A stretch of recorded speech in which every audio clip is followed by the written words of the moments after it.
Bismillahirrahmanirrahim. Elhamdülillahi Rabbil alemin.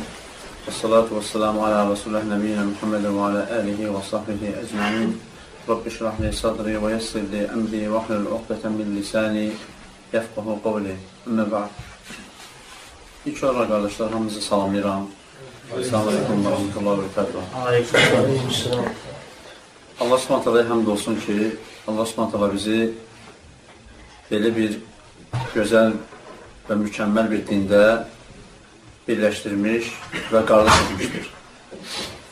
Allah Subhanahu bizim üzərimizdə olan ən böyük neməti bizə verdiyi bu dindir. İslam nemətidir. Allah Subhanahu Quran-ı Kərimdə buyurur ki: "Əl-yevmə əkməltu lakum dinakum və etmemtu aleykum ni'meti." Mən bugün sizin dininizi tamamladım, kamil etdim və sizin üzərinizdə olan nemətimi tamamladım. Yəni, Allah Subhanahu bizə verdiyi bu dini bizim üçün bir nemət adlandırıb. Həqiqətən də insanın əsl həyatı, əsl sağlığı onun dinindədir, onun etiqadındadır. Etiqadsız və dinsiz insan ölü kimidir. Baxmayaraq ki, ayaqüstə gəzir, dolaşır, lakin ölü kimidir. Yəni, ona görə də Peyğəmbər sallallahu aleyhi və səlləm hədis şərti buyurur ki, Allahı zikr edənlə zikr etməyənin misalı diri ilə ölünün misalındadır. Ona Peyğəmbər sallallahu aleyhi və səlləm ona görə ölü adlandırıb o insanı ki, Allah Subhanahu zikr etməyəni, yəni dini yaşamayanı, dini olmayanı, ona görə ölü adlandırıb ki, çünki din, Allah Subhanahu dini insanın qəlbini təmizləyir. İnsanın qəlbini paçılığa çıxardır, təmizləyir. Əgər insanda o din yoxdursa, o paçılığı yoxdursa, o çirkli qəlb ölmüş cəsədin qəlbinə bənzəyər. Ölmüş cəsədin qəlbinə bənzəyər. Ona görə də Peyğəmbər s.ə.v fərq qoyur.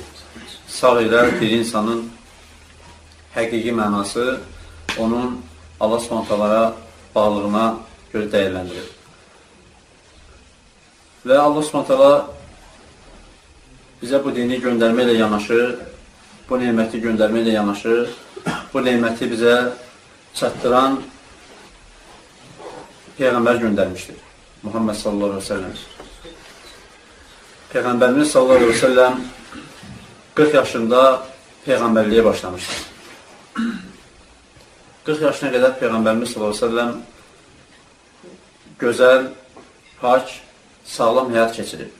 Yəni, bu da Allah Subhanahu seçimi idi, istəyi idi ki, elə bir insan seçmişdi ki, onun həyatı yaşadığı müddət ərzində, yəni Peyğəmbərliyə qədər pak və gözəl olsun ki, heç kəs onu ittiham edə bilməsin. Heç kəs onu əxlaqsızlıqda ittiham edə bilməz.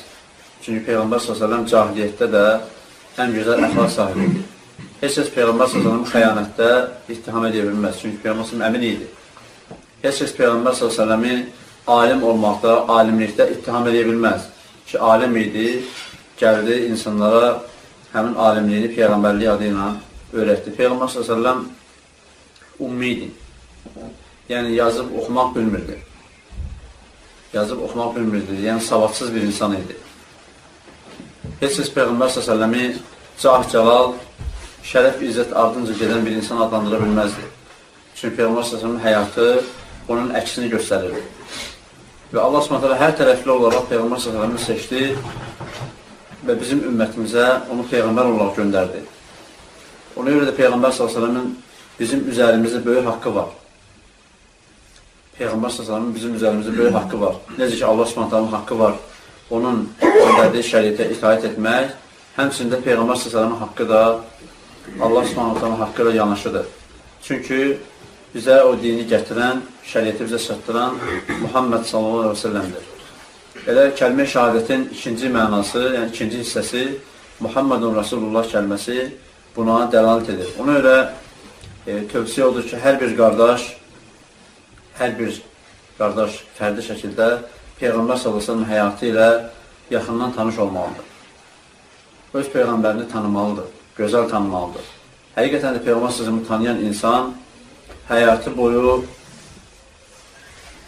yaşadığı dini Allah s.ə.v olan etiqadı yolunda heç vaxt yolunu azmaz, yolundan sapmaz Allahın izni ilə. Çünki həqiqətən Peyğəmbər s.ə.v-in həyatını oxuyub, ibrət alan insan bugünkü gündə yaşanan fitnə, fəsad, çaxnaşma, çəkişmə və s. bu kimi hallarda həqiqətən də özünə doğru yol seçib çıxanlardan olar. Ona görə hər birimizin üzərində vacibdir ki, Peyğəmbərimizi sallallahu əleyhi və səlləmi tanıyaq. Peyğəmbərimiz kim idi? Nə ilə məşğul olurdu? Əxlaqı necə idi? İbadəti necə idi? Necə yatardı? Necə durardı? Necə davranardı? Müsəlmanlarla necə davranardı? Düşmənlərlə necə davranardı? Əhatəsində olan Yahudilərlə necə davranardı? Və ya gələn qonaqları necə qarşılardı? Yəni ki, bütün Peyğəmbər s.ə.v həyatını oxuyub öyrənmək lazımdır. Çünki Peyğəmbər s.ə.v həyatı bizim üçün bir nümunədir. Bizim üçün bir nümunədir. Allah s.ə.v Quran-ı Kərim buyurur ki, لَقَدْ كَانَ لَكُمْ فِي رَسُولِ اللّٰهِ أُسْوَةٌ حَسَنَةٌ. Həqiqətən sizin üçün Allahın elçisində, Peyğəmbərdə böyük bir örnək vardır. Gözəl bir örnək vardır. Ona görə hər birimiz çalışmalıyıq ki, Peyğəmbər s.ə.v-in həyatını oxuyaq, onun həyatını yaxından tanış olaq. Bu, hər birimizin üzərində vacib olan məsələdir. Və Peyğəmbər s.ə.v-in haqqından biri də odur ki, Peyğəmbər s.ə.v-in öyrətdiyi sünnələri yaşamaq. Sünnəni oxumaq, öyrənmək və onu yaşatmaq.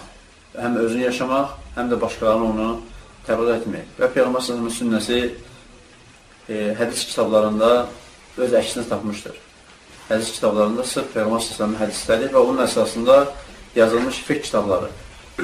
Çalışmaq lazımdır ki, hər bir müsəlman öz gündəlik əməllərini, ibadətlərini, itaətlərini hamısını Peyğəmbər s.ə.v-in hədislərinin əsasında öyrənsin.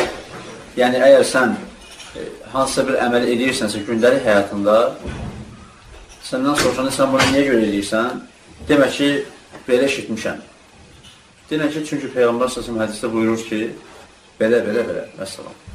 Yəni, sənin əlində tutarlı bir əsasın olsun həmişə.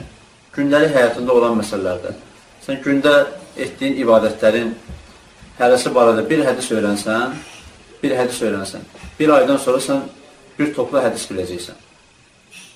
Gör, bir il ərzində sən nə qədər hədis bilə bilərsən. Ona görə bu da Peyğəmbər s.ə.v-in haqqıdır. Çünki Peyğəmbər s.ə.v bizə bu elmi boş-boşuna öyrətməyib.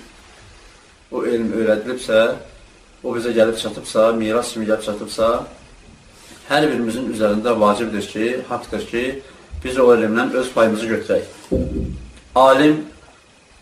Alim dərəcəsində o işlə borclu, məsuliyyət daşıyır.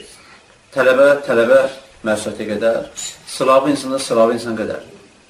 Yəni, hələ öz qədərində, öz yükü daşıyacaq qədər bu işlə məsuliyyət daşıyır.